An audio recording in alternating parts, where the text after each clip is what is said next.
大家好, I'm Bala from Bala's Simple Chinese School. If you are a beginner, intermediate, advanced, looking for HSK study, business Chinese, or simply want to improve your everyday communication, I'm the teacher for you. Come and join me for a free travel class at Bala's Simple Chinese School.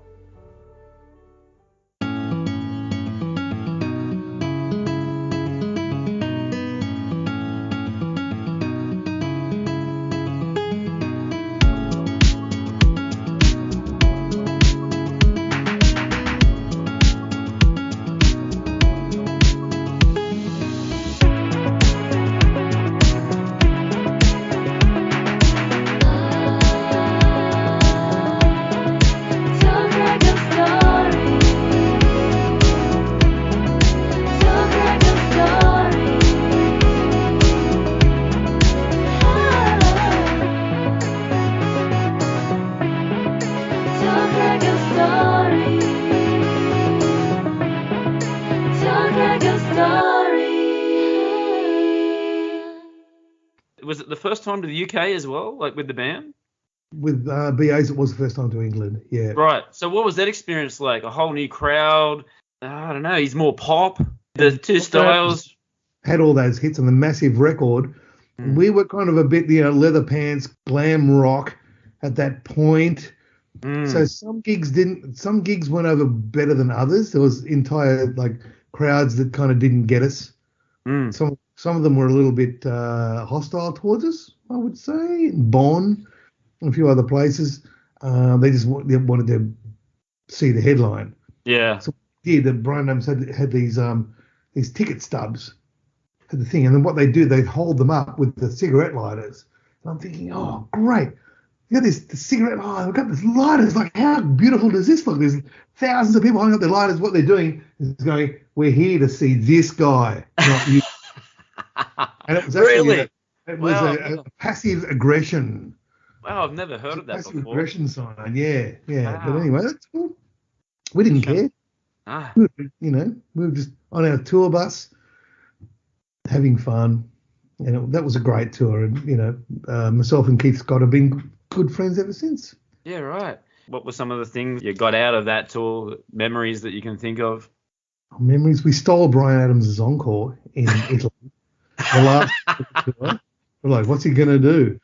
Because every night he'd do two encores, the second of which would start with, come on, everybody.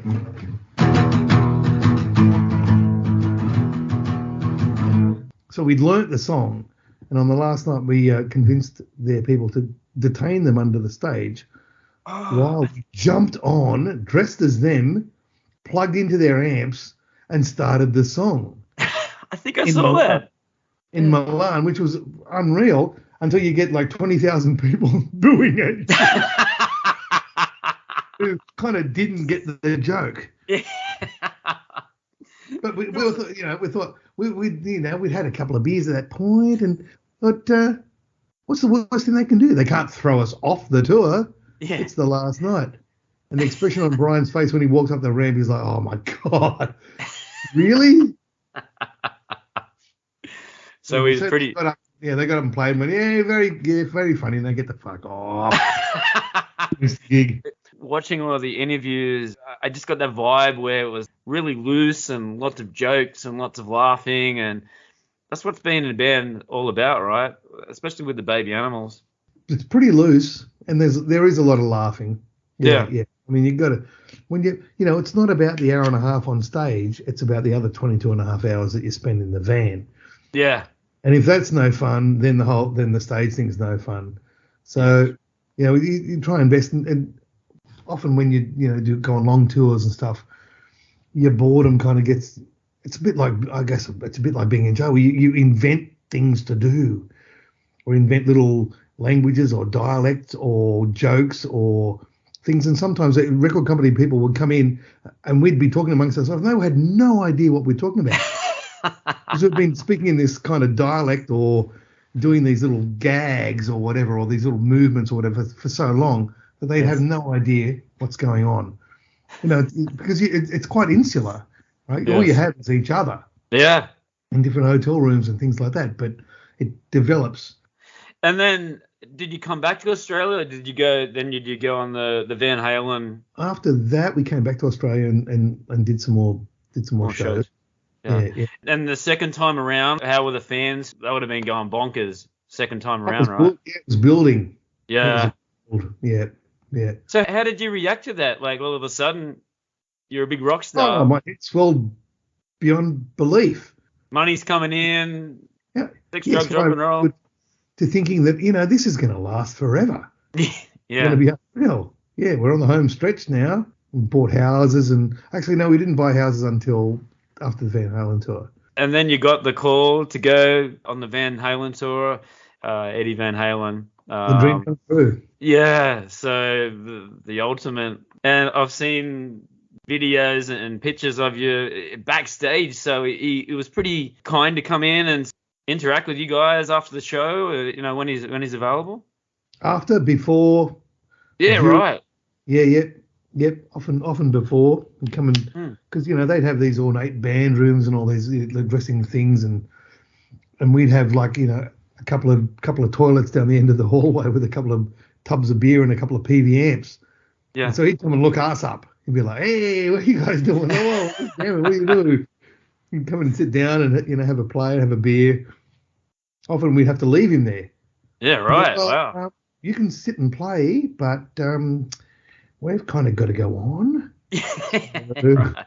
So, wow. Make yourself at home. It was so cool. It was really cool. It was a dream come true. Yeah. And he gave you a guitar as well. Is that true? Yes. On the last night of the first leg, right, he'd always have a guitar around his neck. Every time you see him, he'd be playing. He's that dedicated. It's the third arm. Yeah. And on the last night of the first leg that we did 2 big legs of them. He walked in with a guitar case. I'm like, oh, okay, this is different. Hey, come check this out. Of course, because him coming into our band room it's easy. He did it all the time, so it was no big deal. Guitar case, yes, hey, come and have a look at this. So, what's that? So he opens up this case and there's this guitar in there, it's a red EVH. I said, oh, cool. I said, is that your new guitar? And he goes, no, it's your new guitar. Wow. Oh, wow, man. Yeah, that was a trip. I still get a goosebump. Yeah. It's sitting in the cupboard right there. It's still in the cupboard? Right. Oh, yeah. It doesn't come out much. It needs new frets. All right. I played the heck out of it. I forgot it for years. I played it to death, Yeah, right. The Shades and Dangerous record. Yeah, right. Tours and stuff like that, it was always that guitar. Yeah. That's it. That's interesting. Yeah, album went number 1. It was the first night of Van Halen tour. First night. There you go. 26th of January, 92. I'm not a Rain Man, but I just that kind of thing. It was the first night of the Van Halen tour, and it was also Ed Van Halen's birthday. Oh. It was a bingo. It was like the perfect storm. Yeah. And it was just interesting to see that when you did on the ARIA charts, number 2 was Nirvana, Nevermind. Oh, really? I saw that last night. Wow, that's a big one. I didn't realize that. Wow. There you go. Second biggest album in 92, 4 times platinum, 3 ARIA awards. Damn, you were hot. And it wasn't until Jet you had the longest number 1 debut album for the ARIA charts, and it wasn't until Jet the highest selling debut before. Highest selling debut until Jet. So that's what an amazing achievement. And like I said, my first cassette was that album, and every time you turned on the radio. Great. Good. Did you do the rest of the world, or what was the plan there? Went and did Europe for probably a month, I think, back in the places that we'd gone to Bryan Adams with previously, to try and capitalize on those, which was great, because then we do 200, 300, 400 seat clubs in Germany and all that sort of thing, and that worked out great because there was a bit of that residual from having done the tour a year earlier. And the album had they'd sort of got a little bit of traction over there. So that was a good run as well. That was a great tour, actually. And then went back and did another 3 or 4 months with Van Halen in the States. Wow. Yeah, we did a lot of gigs with those guys, man. We did. That was a lot. It was a lot of shows. Yeah. With that second leg, with the crowd sort of starting to, get along with your set. There was momentum there because during the meantime we'd had covered some ground with MTV, and MTV was playing Painless. Right. That's all label driven as well. It got nothing to do with anything that I did. There was at least an awareness there. And so we spent a lot of time going to record stores and doing like Spinal Tap type of album signings, to maybe 2 or 3 people. Sometimes there was more. Often there was, not that many. But you'd turn up and you'd meet the guy, the label guy. You'd go and meet the radio station. So you travel on the bus. You get into town at kind of like 10 or 11 a.m. having slept on the bus. Go get a shower in the venue, which is usually like a basketball shower, like 20 showers along the thing there. Try and get a private space to go and have a shower.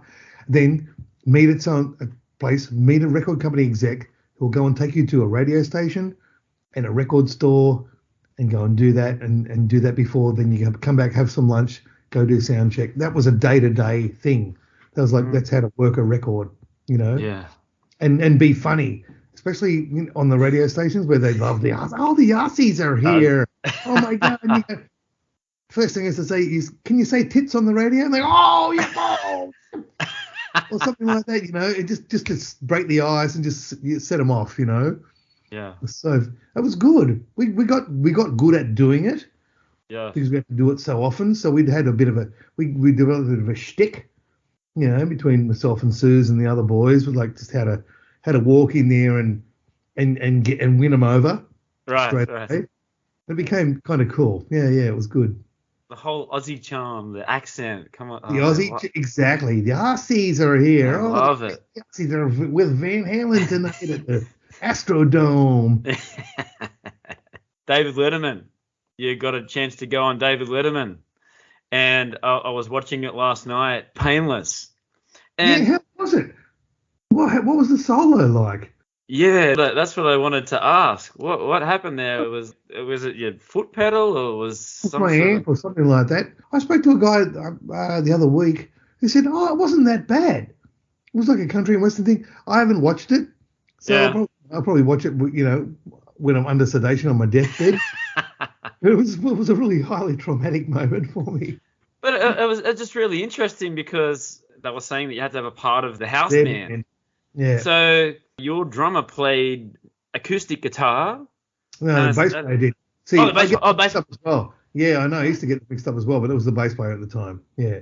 Eddie. Why is that? Was that like just a rule that they had to play at the show, or? That was the rule. You have to integrate with their band because they're the world's hottest house band, which they probably are. And still are. But they were the world's twice as loud house band when we came back on. And when my amp got plugged back in, all the settings that I left on there in the afternoon apparently had been erased. So any rest wasn't what I thought it was because it wasn't the amp that I ordered. Thank you very much, Peavy. So I pressed this thing thinking that it was going to do something, and it did something completely different. Just like a clean sound. Yeah. But you're already playing clean through that. I think Susie sort of turned around, but she sort of kept going. It sounded fine, but when you've heard the song so many times and you wait for that little boost, what happened there? Something going on. So everyone told me at the time I was horrified after that night. I was like mortified. Even at the time, I'm thinking, how many people are watching this right now? Like what, 1 million, 1 billion? So we went back on because that was a break in the Van Halen tour. So we went back out on tour with Van Halen next night. And I'm thinking, it's okay, it's all right. But no one knows. Woody Albanese is going, don't worry about it. No one noticed it. No one cares. Speaking of no one noticed it, but so the next night I'm warming up in the band room and there's a knock on the door. Edward Van Halen sticks his head in and goes, nice solo. He goes, what happened? I'm going, I don't know, your fucking mates with fucking Peavy stitched me up with this fucking stupid amp. Oh, that's so cool. Anyway, yeah, no one noticed except for Edward Van Halen. Yeah. Yeah. He said, what happened? There you go. I saw it on your Instagram that you did Hey Hey It's Saturday. What was that like? Did you actually get to play that, or was that like you had to mime it? We did it 3 times. I think we did 2 mimes and 1 live. There's one called Impossible to Fly, the blues song, which was on the night of my sister's 21st birthday. I remember it well. And our management's going, don't go live, because the more chances you give them to fuck it up, they'll fuck it up. That's why everyone went on there live, or just with a mime and a live vocal, just to keep it nice and safe and keep it family friendly and all that sort of stuff. We did Impossible to Fly like 100% live. Right. So yeah, you're on such a high. Plans to record the next album, like I've heard people say, and maybe it was the band. I'm paraphrasing, but it maybe was a little bit rushed. Shaved and Dangerous. I love this album. I really like it. The guitars just stands out for me. It's funny because when we were on the road, with Van Halen and Robert Plant and stuff like that. Oh no, actually not with more Van Halen. We did have a 4-track on the road. We're trying to write ideas, but we were just too busy having fun. Yeah. We were at the time going, you got to follow up on this one. We've got a momentum here, and all we did was jam. We just love to jam, open-ended jams, and so we resulted in songs like Lights Out 11, which was like an open-end, because on a night off in Van Halen, we went out to this studio somewhere. I think it was New Orleans. The seeds of Lights Out were done on a night off. And just on nights off, just go and get a rehearsal room. Me, Eddie, and Frank. Suzi didn't want to do it, so we just try and work on ideas to go and do that. So it was a bit fragmented. We didn't have the luxury of being together. Well, in like that 9 to 5 home base thing that we had the first time round. So it was a little bit pushed into it. Yeah, it wasn't really finished when we started to do it. And you also went to the Bahamas to pre-record it. Yeah, we went to Compass Point in the Bahamas, but we started it at Bearsville at Woodstock, where we started the first one. So we've gone the bass and drums, or the basic tracks at that studio. So we'd gone back there, which was really cool too. It was but Nuno was with us at that point, so a second guitarist, which was really cool. I saw that in the credits that he got like producer credit and also played on 2 or 3 tracks. Is that right? Yeah, he played on 2 or 3. Yeah, he played a couple of tracks. So what do you think Nuno brought into that album? Well, apart from a lot of perfume and earrings. Is that a good thing? No, he was great. The thing is, the guy's a musical badass. Yeah. It's like all of a sudden it's like, wow, okay, yeah, no, we're still good friends. It's good. We needed him at that point because song wise we were lacking a little bit, and he's a song guy. Right. And as much as I love Ed Stasium, Ed and his engineer Paul, they just couldn't help us with this. There was structure, but it wasn't like Mike Chapman had. What are you going to do? Is you got to put this bit here, bet that there, do that. And Mike did all that with all the stuff he'd work with.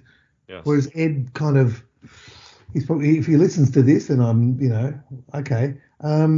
He was used to working with bands that already sounded like they'd sound. Right. Yeah, that makes sense. Yeah. Yeah. Like the Ramones, Living Colour, Hoodoo Gurus, Smithereens. They already had a thing. Needed kind of help on exactly the direction that we should take, because we were going in a kind of Living Colour thingy direction, but we should have gone maybe back to the suite. Yes. You know what I mean? Back to where it was in the first record. I don't know. Retrospect. And it was it was pretty hard edged though. I don't know. It was. And it was very technical as well, like with the guitar, yeah, and the offbeats and So his mates liked it. But, the rest of the general public, they didn't get it. Yeah. It was a fatal error on your second record. And then like the touring for that, was it as Hardcore as the first album. More Australian shows. We did a tour with Robert Plant. Oh yes. Yes, it was Shade and Danger. So we were kind of that techno metal rock Living Colour thing at that point, which was like not the perfect fit for the well, you know, classic rock. Band. But it was oh man, it was a great tour. It's great to see Robert Plant play every night. Yeah, wow. You know, people don't want to dance to something in 11/8. What's 11/8? Exactly. Yeah. I totally understand. Yeah. I've always wanted to ask this question. Was there plans to do a third album? There were songs, but there was a matter of a 5-year-old management deal that we'd had with our original manager. Right. It was coming up for renegotiation. And that's the other thing that I wanted to ask too, because no internet there. So all of a sudden, one of my favorite bands is being played on the radio, and then they're playing everywhere, and I'm almost getting to see you play, and then all of a sudden just didn't hear anything. Yeah, after Suzi got married and kind of moved to the States, and then the court case hit us, we were kind of effectively dismantled. Yeah. You said before about that plan B. That was the next plan. Okay, Baby Animals. Was that it, or did you join other bands after the Baby Animals? I played with Richard Clapton for a while, then played with Jimmy Barnes for a while, which was good fun. Come on, yeah. It was good. It was loud.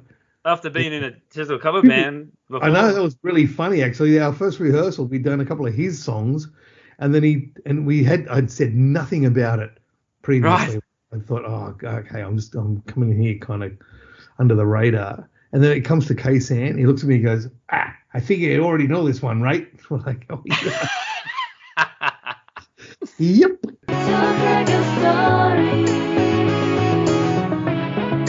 Talk like a story. But what else did you do after that? And you were saying last night how there was no plan B. So tell us a little bit about that stage. That stage, yeah, it's kind of tough because I was a fresh father. My first son was born in 95. The band broke up in kind of 96 or so. Yeah. I used to, the kid's mum went back to work. I was playing with Richard and Jimmy, part-time. Oh, right. Have like a full-time sort of, there was no constant income coming in. It was sporadic. So she went back to work, and I used to, do the washing up sometime, 10:30 some mornings, and look out the window, and I'm in this court case with the management, and just a cry. My kid's crying, I'm crying. I'm like, what the fuck just happened? Over the last period of time. Wow, what are you going to do? Angus Young, around a couple of years ago, when they were saying about AC/DC always breaking up, and he says, I played guitar all my life. If you get rid of AC/DC, what am I going to do? This is my life. I have to play guitar. Were you thinking about doing like recording, being like a producer? Well, we did Suzi's solo record. That's right. I moved to Boston. Right. To do like something really crazy. So, me and Suze were still good friends, and we'd worked on a lot of songs together. And she'd married Nuno this time, by this stage, and she'd got this deal with Mushroom. So she wants to do a solo record. Can I be on it? Do you want to be? Oh, yeah, I'd love to be on it. Absolutely. Yeah. So, we're based in Boston. Do you want to move to Boston? I'm like, why not? What was that experience like in Boston? We went over there. The kid's mum thought it was a bad idea from the get-go. Right. Turns out she was kind of right, but I thought, why not give it a go anyway? Yeah. So we spent nearly a year in Boston, during which time I did very little guitar playing. I did a lot of painting houses and a lot of teaching guitar, because that's what we had to do to survive. Yeah. We had to get married because we had different visas. So there was the marriage proposal was talking to an American immigration lawyer. So he says we have to get married. So she goes, yep, when by? When by? Oh, 3 weeks. Okay. So wow. Yeah. Wow. Very old school romantic. That's me. Yeah. So Yeah. the three of us, myself, my then new wife, and my son moved and lived over in Boston to do Suzi's solo project, which we Right. recorded, which was record Telly Love, which Nuno produced. Actually, yeah, I can remember. I remember watching one of the film clips for it, and yeah, it was different to the Baby Animals, but it still had her powerful vocals. Still had her voice on it. Yeah, it still had Yeah, my guitar. There was different elements in there. There's a couple of other guys that played. We were different drummers. We had used. Nuno played bass on most of it. I played bass on maybe one song. It was a great experience, though. It was an awesome. yeah, The studio was called Longview Studios. yeah, It's where right. Jay Giles recorded. Oh yeah. That studio. Right. And Rolling right. Stones had rehearsed there and stuff like that. It was cool. Right. Was there any Baby Animals material thrown around at that stage, or was it just all new material for Suzi at that time? There was a couple of Baby Animals kind of demos that we pilfered, I guess would be the word. Yeah. Did they just go away, or did you keep them and put them on like the next album that was going to come so many years later? Well, we actually recorded a couple of them for Suzi's record. There's a couple of things that I'd written with the boys, and we kind of pilfered them and used them because we, needed material. Yeah. Yeah, right. One of which was Satellite, which is probably my favourite song that we've ever done. Me and Suzi have ever done. Right. So, yeah. And you still playing in the set now? No, we don't. We've never played it. Oh, yeah, right. There you go. Well, that might be something. Tuning. The whole thing was kind of written on my grandmother's, when I used to live in my grandmother's house, on marijuana in open F sharp or something like that. And so we've actually never done it, but it's probably, me personally, it's probably my favourite moment that we had. Yeah. Yeah, right. And then did you come back to Australia after that 12 months? No, we came back with our tail between our legs and, went back to the house and all that sort of stuff. And then you were still back with Barnsey and with Richie Clapton? Yeah, went back. Yeah, my job was always there, and it was a bit different, but starved for a bit. I was still with Jimmy. Yeah. Yeah.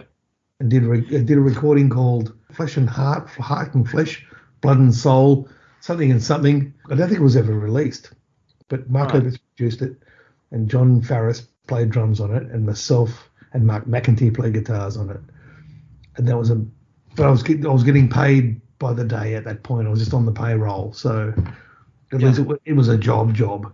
And that's the thing, like you look at the bio or the Wikipedia, and at 96, and then it goes to like 2007. There's nothing in between. The lost years. Yeah, the lost years. So I was very interested to hear what you were doing at that stage, and then the process of then getting it all back together. Who sort of negotiated? Well, obviously, was it Suzi that called you to say, have some jams, let's see how it goes? We were always good friends anyway, regardless of what happened. So I'll always be in her corner, so to speak. So, yeah, but I think we sold the house in Sydney, and then I moved to the Central Coast, back to where I lived.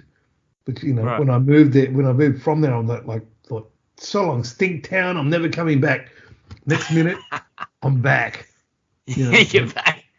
So bought a nice house in Wamberal and was teaching guitar and playing with Shannon Knoll. I did a whole bunch of Idol, actually, which was kind of lucrative. It was lucrative. It was good. Actually, I'll tell you what, the last time that I saw the Baby Animals in Sydney, I actually got to shake hands with Shannon Knoll. He was there as well. Was he really? Like, he was just there, like, the gig had finished, and he was outside with his friends, and I was like, it's Nosy. It's awesome. He didn't even come back and say good day. Well, maybe he did. But yeah, I hooked up with the Idol family and became a session musician and played on Shannon's first and second record. Played a lot more on the second record than I did in the first. But it's good. It's good pay. It's good lucrative money. Did a lot of ads. So we survived doing that, without Baby Animals. And correct me if I'm wrong, it said you had credit for one of the Grinspoon albums. Did you work with Grinspoon? Yes, I did. Actually, Ah, I played a guitar solo on a track called Kill Switch off yeah, right. New Detention. I did Yeah, not know because that. I Wow. love those guys, man. It's like, Yeah, me too. Richie Neats, our cohabiting guitar tech. So I said, oh, the boys, when you come along and you have a blow on a song, I'm like, oh, fine, great. So I went in there and had a listen, and they said, it's this bit. It's like an 8-bar bit. Okay, cool. What keys? Yeah, cool. And so, okay, just run one and I'll have a practice. So they ran one and I had a practice. And the producer, Phil McKellar, turns around and goes, that's fine, we got it. I'm like, oh, you haven't got it. I was just warming up, I was having a blow. I was warming up. He goes, no, we've got it. You're done. 100 goes to this solo, and they kept the first one. Wow. A note. Yeah, sometimes what happens sporadically is the best thing. That's right. Just interesting, like you were talking about last night with the first album, how they were so strict with you with the recording, and then now you did the Grinspoon one, and it was the first take.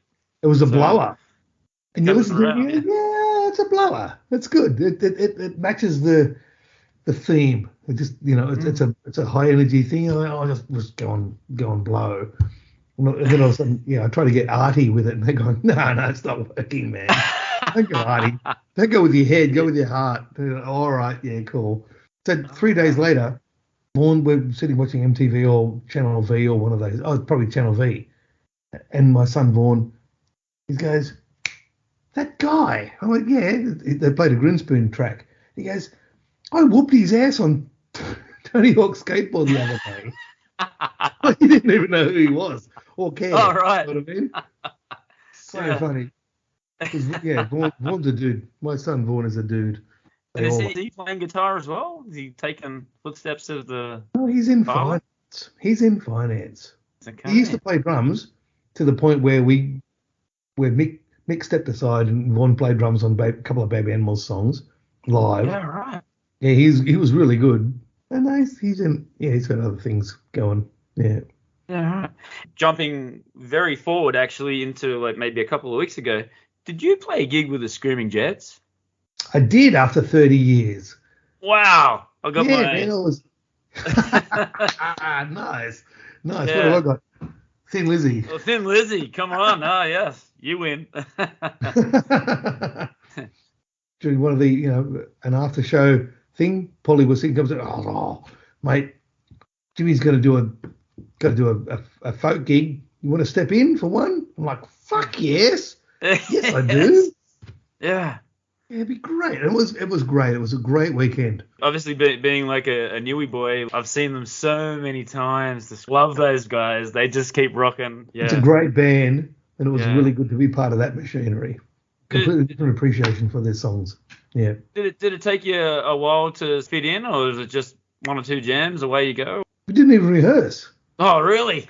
Yeah, they sent me a bunch of songs and a kind of dodgy desk tape. Which, sorry, Paulie was saying, but it was a fucking dodgy desk tape. I went, yeah, all right, okay.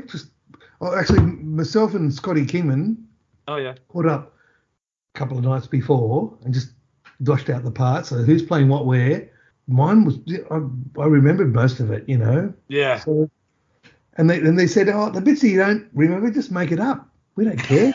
But the band, the machine's already the machine. You know what I mean? If you were a penny on the railroad tracks, you're not going to make that much difference. If you make a mistake as a penny on a railroad track, it ain't going to stop the train. So my little anomalies didn't really stop the train. Yeah, it was great. Right. I fucking loved it. It was really, really cool. I saw the band photo, whole YouTube. My biggest downloads of a video is Baby Animals, Nuno Betancourt, playing Get the Funk Out in Sydney. That's my most downloaded YouTube video. There you go. I think it's got like nearly 20,000 views. So. And me trying to sing it. Yeah. Well, he started playing More Than Words, and it's like, oh, the crowd was going, oh no. And then they said, oh no, let's play this one instead. But he jumped out. So yeah. he played the guitar that he gave me. Oh yeah, right. Yeah, I had that guitar. That's really cool. It's blessed. It's been blessed by Sir. Yeah. Yes, I do.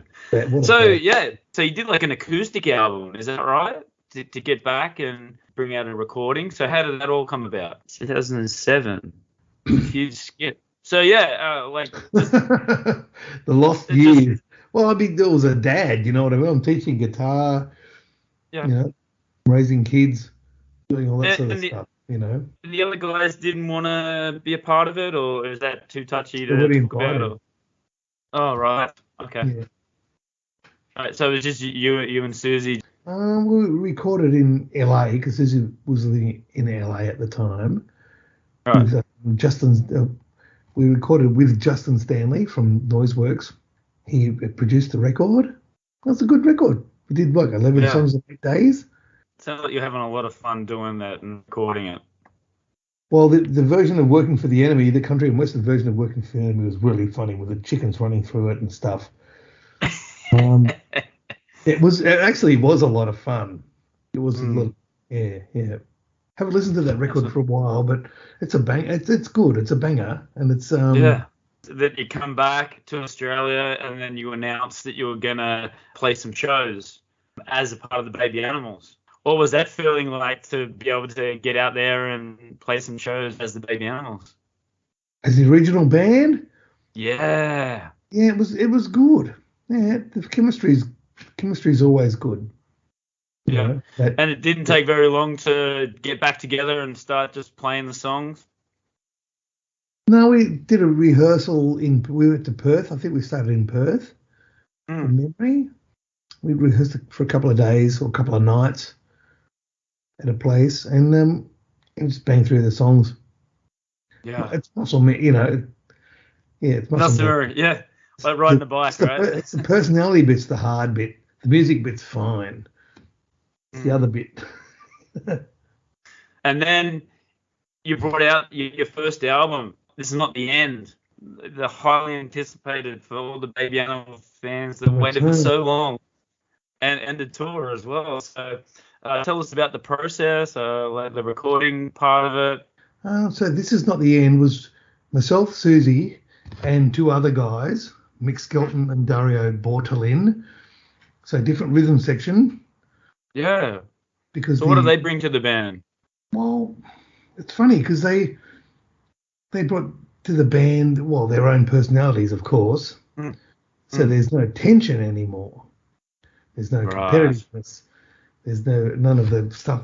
It's a different kind of cauldron that we had from before. That record was great. It's one of my favorite records. I love it. Yeah. Interesting songs. I think it was done to a budget rather than a standard at this point, if I could be a little bit critical about it. But it's great. Yeah, I dig it. I love the Got It Bad. Got It Bad, thanks. Yeah. That was one of the songs that didn't survive the original Baby Animals kind of the attempt at getting together. Oh, there you go. The old band members thought it sounded too Queens of the Stone Age. I'm like, really? Yeah. No, I thought, great, it does. Good. But I like it too. Yeah, thanks for saying that. Yeah, that was my stand-up for me. And I'm glad that you said that because I think it could have fitted on either of the first two albums quite easily. Thanks, brother. It's a banger. It's a banger. Yeah. And then you went on would have been a huge tour there for that album. What was the reaction to the album and for the tour as well? I think it gave us a sense of purpose. Like it gave us a reason. Well, nostalgia is nostalgia, right? So yeah, don't do anything new, then you're nostalgic. If you do something new, then you've got to keep pushing. So it gave us that a fresh reason to do things. The label was kind of social media based. It's called Social Family Records, which was good for us because they were hip on, MySpace or maybe freshly Facebook at the time. So that worked really well for us. And it was good just to get out and play. Fresh guys, no arguments in the van. Everyone loved playing with each other, with each other. Yes. So it was great. Yeah, it was cool. Did you do some international touring for that album, or was it just No, primarily we've Australia and New been Zealand? overseas since Shaved and Dangerous. We've not been abroad since Yeah, then. right. There hasn't been. That shit takes budgets, you know. It Yeah. takes tour support. It takes like major label support, especially coming from this far away. Yeah, it's in my world, it's a thing of the past. You know, be great to get And a it's also place on. like you're also sort of like jumping on support shows as well when they come to Australia, right? I mean, I see you support like quite a few international bands coming through here, right? We did a banging Def Leppard support one time, which was really, Right. yeah, it was us live and Def Leppard, and that was a great. I think we maybe did 2 or 3 of the run that they did. They were great nights. We opened up. Yeah. 'Cause we're good at being openers. You know what I mean? We're used to Yeah. it. 45 minutes, like you were doing Yeah. when you first started. Get out there and hit 'em, just hit 'em bang hard. it out.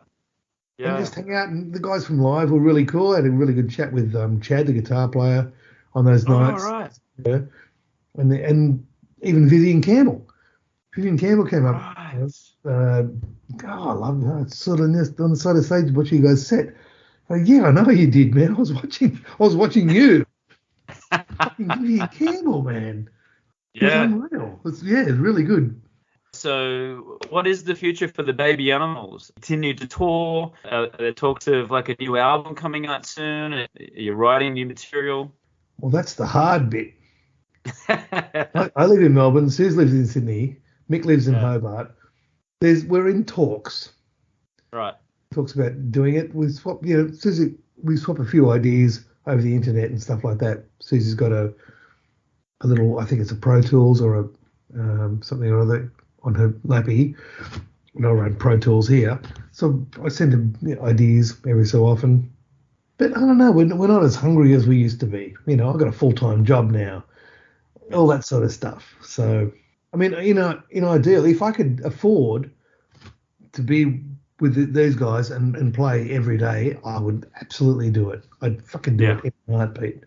If there was some means by which we could all do it, and I'm talking for Susie and Mick and Daria, for the rest of it, if there was a means that we could do it, we would do it. But it's this shit is different now. I want to ask you about what are you currently, if you were to play a Baby Animal set, what's your rig and what guitars are you using? I'm a guitar player myself, so I'm always interested to hear what you're sort of using. I've seen in the past JCM 800, JCM 900. So what are you using at the moment? That's a good question, man. Well, I usually say, my rig is anything that I don't have to personally carry into the right, yeah, that's a good answer. So it usually starts with a rental quad box. Yes. And I've got this amp called a Melbourne amp company. This guy Don Kahinga, who lives out east. It's hand wired. It's like a really crunchy 60-watt clean head. His whole thing is crunch, not fizz, so it overdrives, but it's just a nice thing. And that's the basis of my Baby Animals rig is that head. So I can fly that head round. That's check-in baggage. It comes in just kind of a whisker over 25 kilos. So if we sweet talk the person, they're like, oh yeah, all right, we'll let it on. So cased. That's a great amp. Wind the amp up as loud as it'll go and just go. Usually works. Yeah. What's the best piece of advice you've ever been given? Don't give up your day job. That was by Suze. All right. I thought it was one of your parents. I've been given. Edward Van Halen told me one time, never drink anything you can't see through. Yes. I don't know if it's the best piece, but it was a piece. Yeah, that's right. Significant piece. Tell us about your social medias, Dave. Where can we find you for Australian listeners and for international listeners as well? I'm Dave Leslie on Instagram and Facebook, and I'm also Baby Animals Band on both those platforms, and Truck Band Melbourne, because I've got a new band coming out. About to do our second record with Nick Dadia in the next couple of months or so. So yeah, I'm still active.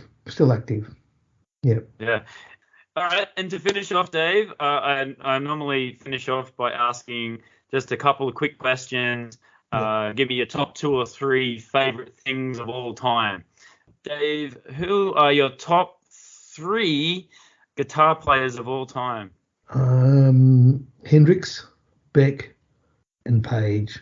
Sorry, Clapton. Oh, okay. What was the first album you ever bought? 20 Electrifying Hits by K-Tel, I think it might have been. Yeah, right. What was the last album you bought? Esquivel. It was a vinyl. Esquivel, Space Age Love Music or something like that. I'm into vinyl these days. That was the last album I bought. Yeah. Okay. What are your top 2 or 3 favorite albums of all time? My top 3 albums? Axis Boulder's Love by Jimi Hendrix. I see. One Size Fits All by Frank Zappa. And like Desert Island Disc, probably Spilt Milk by Jellyfish. Okay. 3 albums from Australian bands. Kevin Borich, Celebration. Anything by Daddy Cool. Oh, come on. The first Icehouse record. The first Flowers record. Yeah. 3 places that you've been to, your 3 favorite destinations, and then 3 places where you'd like to go in the future. Okay, New Orleans, New York, and New something else. I got 2 out of 3 New South Wales. New Orleans, New York, and Helsinki. I loved Helsinki. Right. I've never been to Prague. I've never been to Shanghai, and I've never been to Tokyo. Oh, wow.